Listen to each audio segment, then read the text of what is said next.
Angka kemiskinan dan pengangguran meningkat sejak pandemi COVID-19 di Ambon. Angka kemiskinan dan angka pengangguran di Kota Ambon mengalami peningkatan cukup signifikan sejak tahun 2017, di mana tercatat angka pengangguran per tahun 2020 sebanyak 28.032 jiwa atau sebesar 12,84% terdampak pada sebagian warga Kota Ambon. Hal tersebut disampaikan Wakil Wali Kota Ambon Syarif Hadler saat pidato pada rapat paripurna istimewa DPRD Kota Ambon menyambut HUT Kota yang ke-446 di Balai Kota Ambon pada Senin 6 September.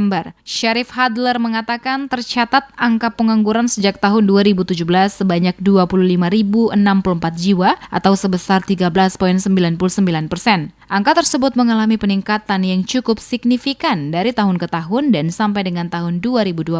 Jelas Wawali, angka pengangguran di Kota Ambon mencapai 28.032 jiwa atau sebesar 12,84%.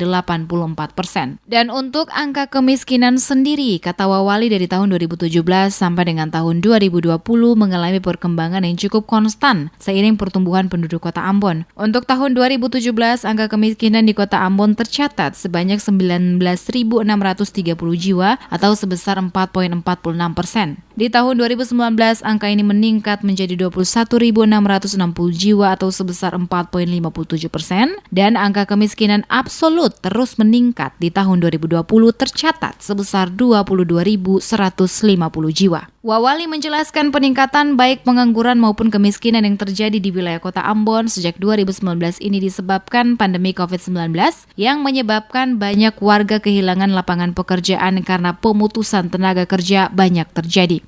Sementara di tahun 2020 angka kemiskinan absolut mengalami peningkatan menjadi sebesar 22.150 jiwa atau sebesar 4,51%. Peningkatan jumlah penduduk miskin di Kota Ambon pada tahun 2020 sangat dipengaruhi oleh pandemi COVID-19 yang menyebabkan warga kehilangan lapangan kerja. 2. Angka pengangguran. Angka pengangguran di Kota Ambon tahun 2017 tercatat sebanyak 25.064 jiwa atau sebesar 13,99%. Angka tersebut mengalami peningkatan yang signifikan dari tahun ke tahun, dan sampai dengan tahun 2020 angka pengangguran di Kota Ambon tercatat sebanyak 28.032 jiwa atau sebesar 12,84%.